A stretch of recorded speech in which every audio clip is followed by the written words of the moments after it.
Welcome back to this fourth episode of commentary on Dr. Timothy Keller's book, Making Sense of God. Today's conversation covers the fifth chapter of Dr. Keller's work. The chapter is titled, Why Can't I Be Free to Live as I See Fit as long as I don't hurt anyone? This obviously gives us some indication of what we're going to talk about today. Now, at the start of this chapter, Keller rightly indicates that freedom is easily one of the strongest American ideals, if not the strongest, and sometimes the only ideal that we seem to remember as a culture. And it's an ideal for good reason. But not all accounts of freedom are equal, and we shall see that Dr. Keller delivers a sound critique against the American ideal of freedom in particular. In fact, the very title of this chapter is intended as a critique of the American ideal of freedom. What happens when freedom becomes unhinged from other publicly shared moral values and responsibilities, Keller wonders. Keller's concern has to do with the way that our American ideal of freedom has come to be construed negatively, which is to say that it actually doesn't give us a positive vision of what we are to aspire to with the freedom that we've been afforded. Rather, we're simply living under an ideal that essentially says, do whatever you want, just make sure you don't hurt anyone in the process. Keller again quotes the philosopher Charles Taylor, whom he relies on heavily throughout his book. Taylor provides a nice summary of the way that we digest this negative account of American freedom. Now, Taylor doesn't necessarily agree with the way he describes it, but he does describe it in the following way. Let each person do their own thing, and one shouldn't criticize others' values because they have the right to live their own life just as you do. The only sin which is not tolerated, Taylor says, is intolerance. Now, what's so interesting about this account of freedom, according to Keller and others, is not simply the way that it radically differs from other notions of freedom across various times and places, but also the way in which this particular account of freedom is the only one taken to be self-evident or without need of justification for a majority of Americans and Westerners more broadly.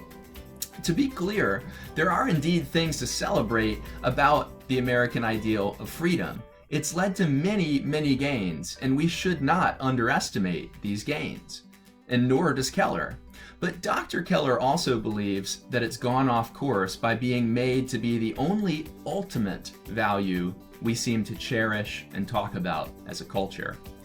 Keller says that freedoms come to be defined as the absence of any limitations or constraints on us.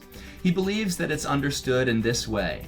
The fewer boundaries we have on our choices and actions, the freer we feel ourselves to be.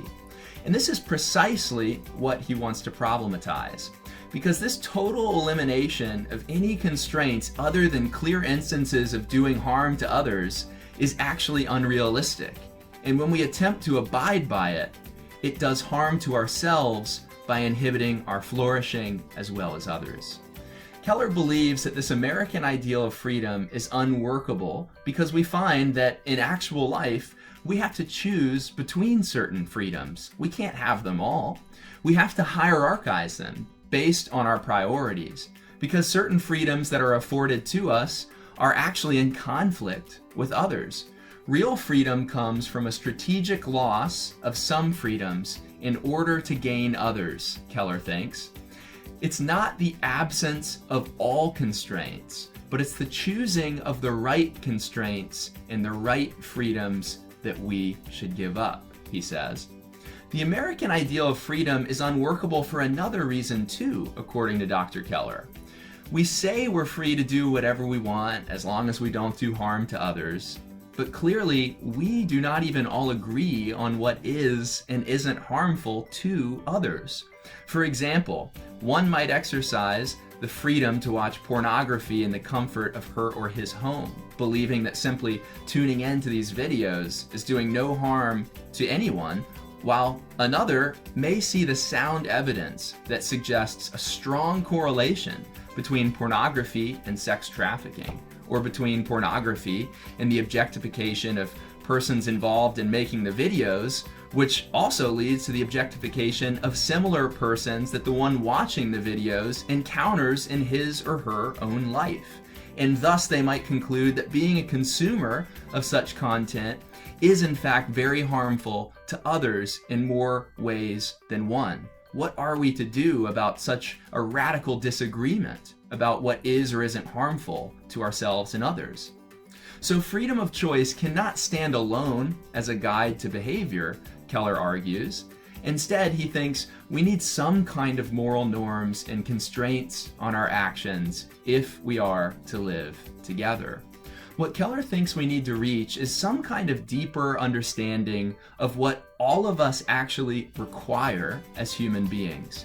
Even if we are not aligned in our religious beliefs, Keller thinks that we should at least be able to see the ways that the negative ideal of American freedom actually harms ourselves and others by encouraging us to loosen our relational bonds, to care less for others, and to do our own thing.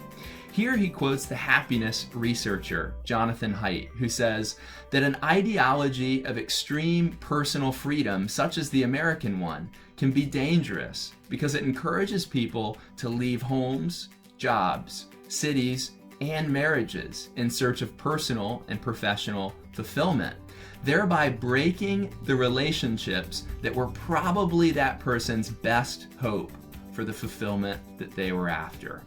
We find then that negative ideal of freedom actually conflicts with our dialogical nature as human beings. What I mean by this is we actually need each other to flourish. We find ourselves not through radical autonomy, but in dialogue with others. So attempts to free ourselves as much as possible from others and regularly viewing persons as constraints on our autonomy rather than partners who help us navigate the storms of this life and better understand ourselves and the world around us in the process will greatly inhibit our flourishing. We need to lean into our dialogical nature, which the American ideal of freedom pushes back against. Keller brings all this down to a practical level by both considering the fulfillment of a loving relationship and recognizing that it is fulfilling precisely because it's not exploitative, but rather mutually sacrificial. He says freedom is invoked as a means to happiness and fulfillment. But what is the environment in which you feel most free, the most fulfilled? Keller wonders, isn't it in a love relationship where people are not exploiting each other, not exploiting one another's needs, but rather giving themselves to the other? In other books that Keller's written, he's also cited secular research on intimate relationships, which correlates sacrificial service to marital longevity and deeper happiness between partners. But we can't describe such behaviors as free in this radically American autonomous sense. In such examples, we see the cultural contradictions within the modern ideal of American autonomous freedom. So our culture's main operating principle, freedom without any value judgments or constraints, has many serious problems, Keller says. It's not just harmful to ourselves and others, it's actually impossible. You'll recall from our last episode the words of the late and beloved literary figure David Foster Wallace, who said that everybody worships something. Everybody gives up some of their freedom and their control to some kind of supreme love, be it a spouse, a career, their self-image, or their God. For this reason, Keller says that you are never your own master. You're never actually free in the contemporary definition. Something else is always mastering you. It was Wallace who said that the only thing you can worship that won't eat you alive is something like the God of Abraham.